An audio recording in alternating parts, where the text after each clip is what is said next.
Hey guys, welcome to Tabletop Warbands! In today's video we play Kill Team with Intercession Squad against the Wyrmblade. I'm Simone and I play the Space Marines. Hi, I'm Andrea and I will play the Genestealer Cults. Before we started, if you are subscribed to the channel, welcome back. If you're not subscribed yet and want to help us, join our growing community now by clicking on the subscribe button. And don't forget to activate the bell so you don't miss the next battle reports. Thank you guys! Today's mission is Power Overload. The two Kill teams will have to deploy within these two areas. There are 6 points of interest and they are arranged in this way. Their status is marked as stable. Each operative will be able to perform an action and change the status to unstable or back to stable. The points will be assigned at the end of the battle. For each overloaded Alpha apparatus, the attacker gains 3 victory points and 1 victory point for the other apparatus. The defender will gain the same points for each stable apparatus instead. The Ultramarines have tracked down a group of Xenos saboteurs. It seems their goal is to blow up the power in the main districts of the capital. The team job is to eliminate the threat and restore the power grid in case it goes down.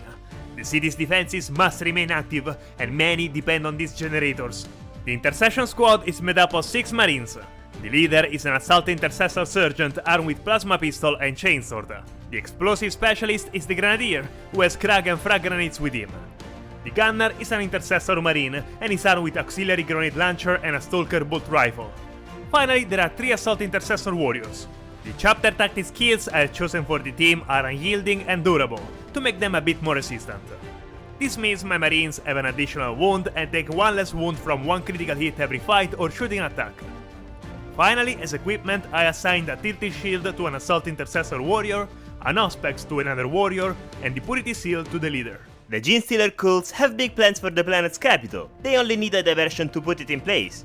Destroying the power source of some districts should be enough. The more damage you do, the more attention you draw to yourself. So, go and do your worst. My Kill team is formed by 12 operatives. The commander of the team is a neophyte leader equipped with bolt gun and power pick. Then there are 2 cult agent operatives specialized in melee combat, Locus and Sanctus Talon. Next in line are the 2 heavy gunners, one armed with a heavy stabber and the other with a seismic cannon. Following, we have 2 more gunners, a flamer and a grenade launcher. To keep the morale high, there's an icon bearer equipped with autogun, and lastly, we have 4 neophyte brood adepts, 2 of them equipped with autogun and the others with shotgun.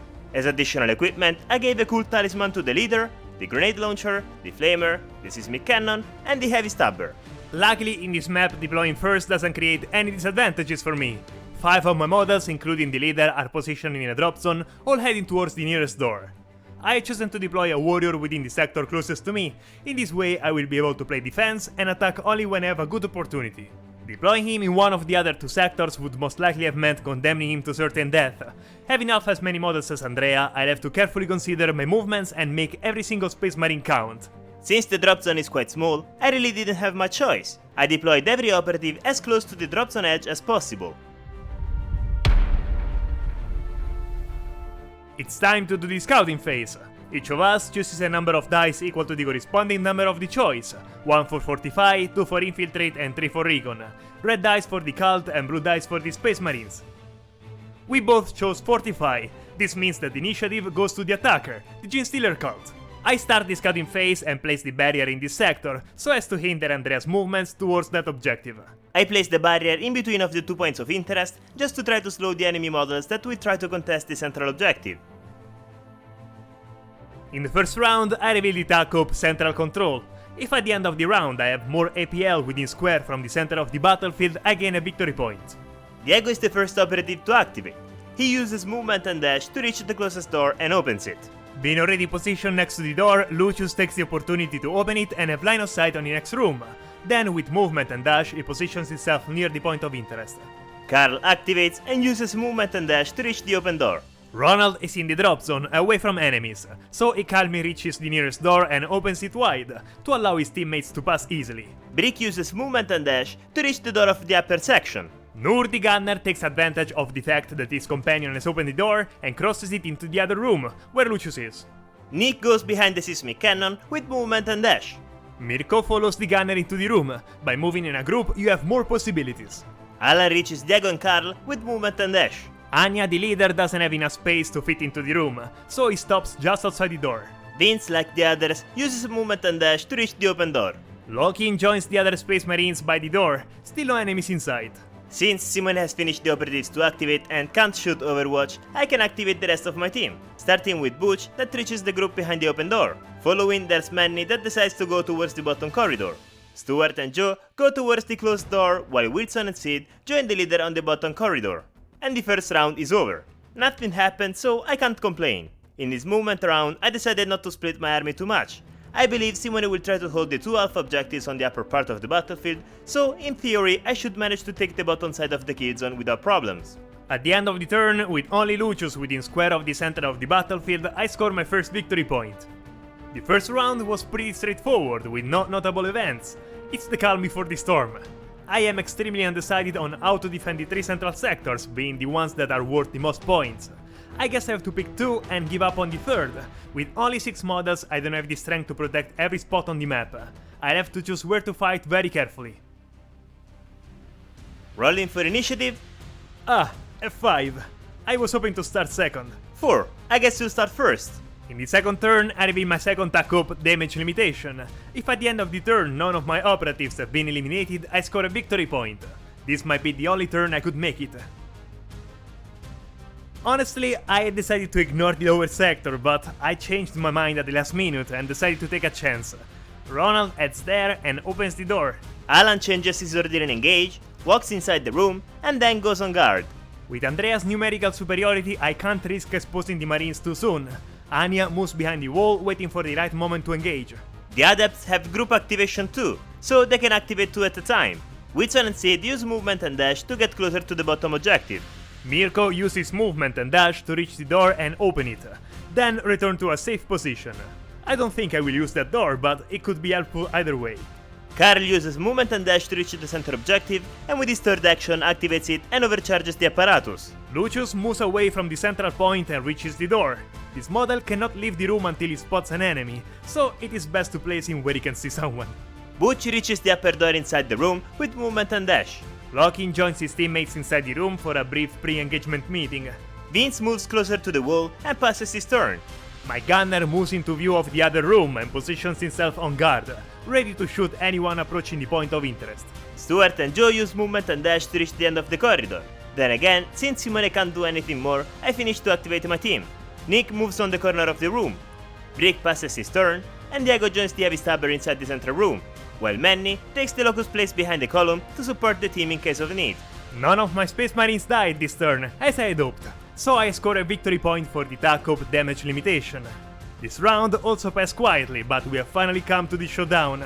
In the next round, the fighting will begin, and if I have to be honest, I'm still not entirely sure of the choice I made regarding the positioning of the models. We will soon find out if the Marines will be able to hold their ground against much higher numbers of enemies. And the second turn was just like the first one. Just movement, but with a small difference. I have an alpha objective overcharged under my control, and a normal objective almost overcharged. If I manage to eliminate the 2 isolated Marines, I think I could leave the 2 alpha objective in Simone's hands and try to win with the TAC-ups. Rolling for initiative?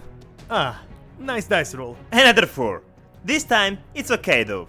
This round I use 2 command points for Assault Doctrine and They Shall Know No Fear. The first ploy allows me to reroll an attack dice in a fight if I charged, while the second allows me to ignore any modifiers to the APL, and my Marines always count as not injured.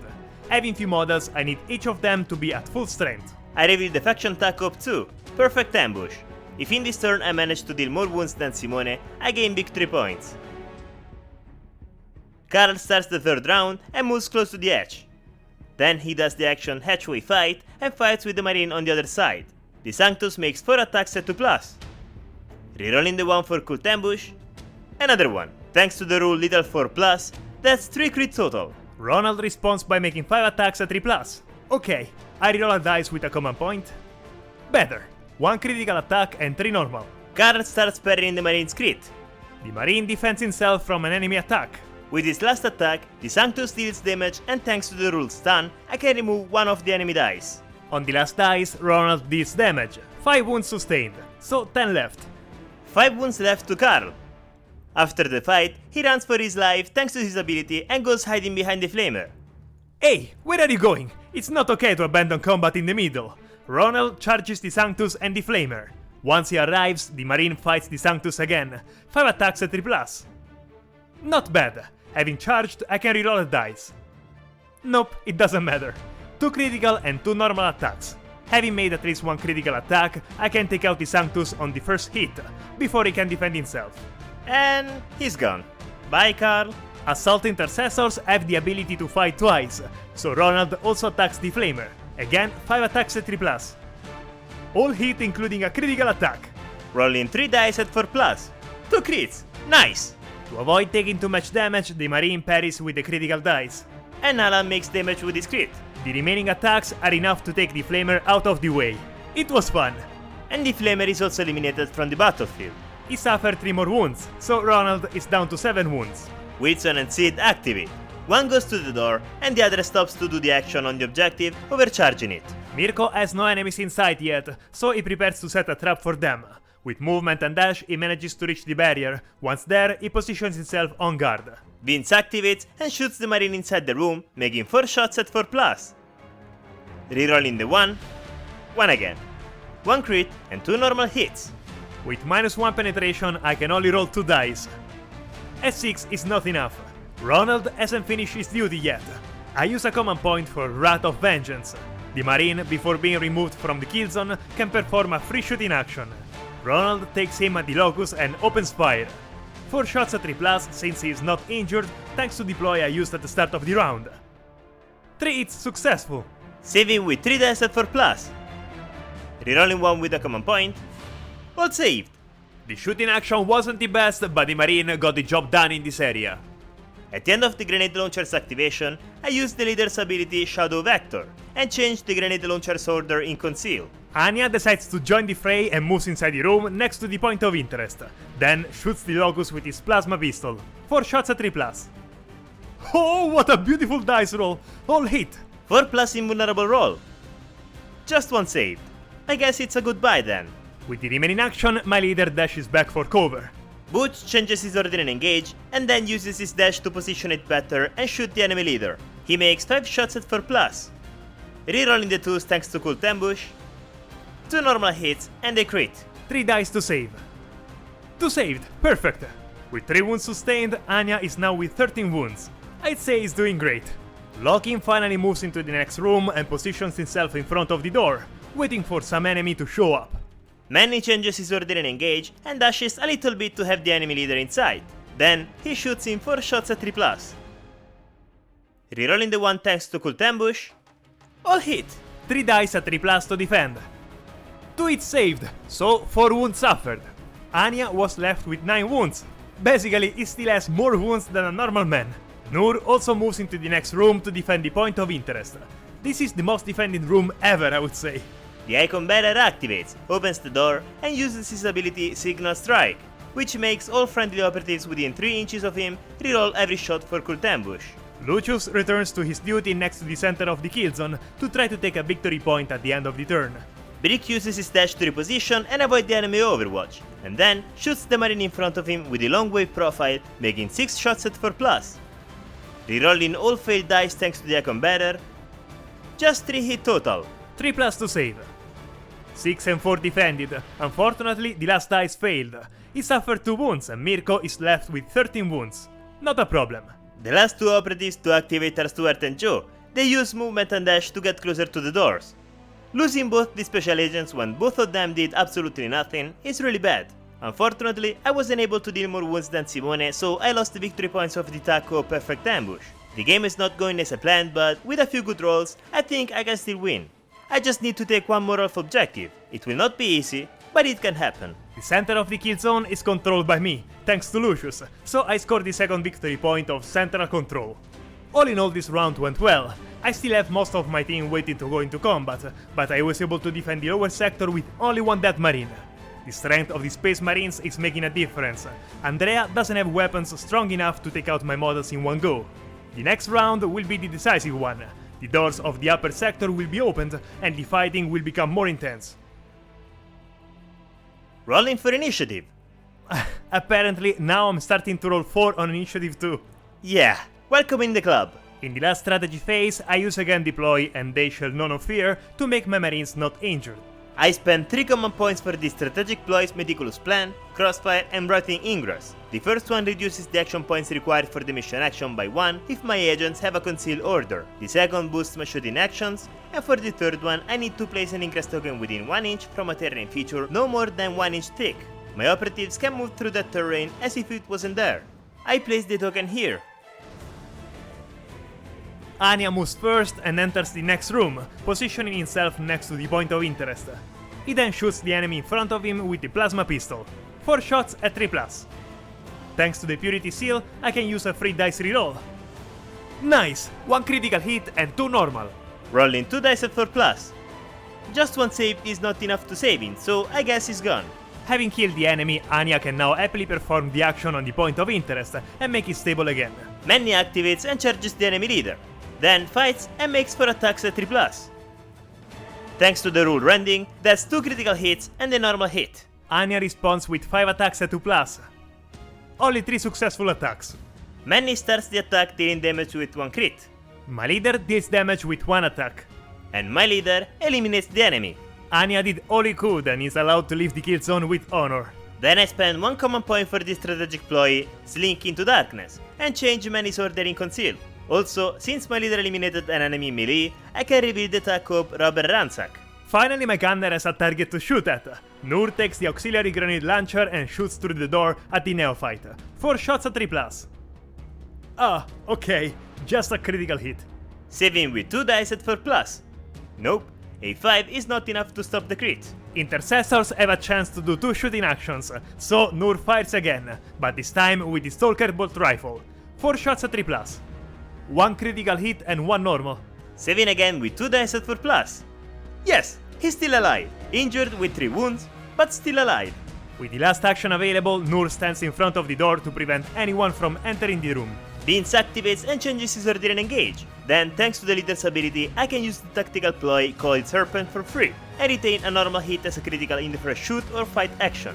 Then, Vince aims his grenade launcher at the marine behind the barrier and shoots in 4 shots at 4+. Rerolling 1 for Cult Ambush. Nope. Thanks to Coiled Serpent, that's 3 crit hits. With only 2 dice and all 6s to do, I don't think I can save him. Here, as I imagined, you have suffered a heavy blow. You are out of the game, I'm sorry. With his second action, Vince goes in front of the closed door. Locking can finally participate in the fight and decides to move towards the hatch. Once he arrives, he fights through the hatch with the Icon Bearer, making 5 attacks at 3+. 2 critical hits and 1 normal. Nick responds with 3 attacks at 4+. Hitting only with a 5. Oh, this was an easy fight. The Neophyte evaporated out of fear. Yeah, Nick is escorted outside of the battlefield. With the third action, my marine decides to practice shooting against the other Neophyte in front of him. 4 shots at 3+. 3 normal shots. Need to save all at 4+. Not even 1. Brick is also eliminated. Sid activates and opens the door, while Wilson runs at the enemy kill zone edge and does the action Interlope. I reveal the attack of Interloper, gain 2 victory points, and remove Wilson from the battlefield. Lucius continues his duty as sentry and passes the turn. Good job. Since there's absolutely nothing they can do, both Stuart and Joe pass their turn and end the game with a Space Marines win. The match was more strategic than expected. My plan was to only be able to control 2 sectors and pick my fights carefully, but I was able to defend all 3 sectors despite being massively outnumbered. The number of wounds the Space Marines have certainly helped handle the situation. With just 2 models, I held off quite a few neophytes in the lower sector. I'm satisfied with the result of the game. The generators were protected and the electricity in the city didn't fail. Great result! Since Simone had a Space Marine blocked in a room, I tried to take the game slowly. Maybe too slow. The thing that I didn't expect was him eliminating my army with 2 Space Marines only, but I'd say that all in all, this was a good game. My kill team failed to damage the power generators, but the distraction was good enough to allow the crew to do what they had to do. Before finishing, we would like to take a moment to thank our new members who have decided to support us on Patreon. Hydra Queen and From Shore. Thank you very much for believing so much in our project. If you guys want to support the channel and enjoy an additional exclusive battle report per month or see your models showcased in our videos, the Patreon link is in the description. We are waiting for you on Discord. And if you have come this far, write the word distraction in the comments to let us know. You are the best. And if you are not yet subscribed, subscribe to the channel. If you like the video, leave a like and write us in the comments. We are always curious to know what you think. That's it, guys. See you next video!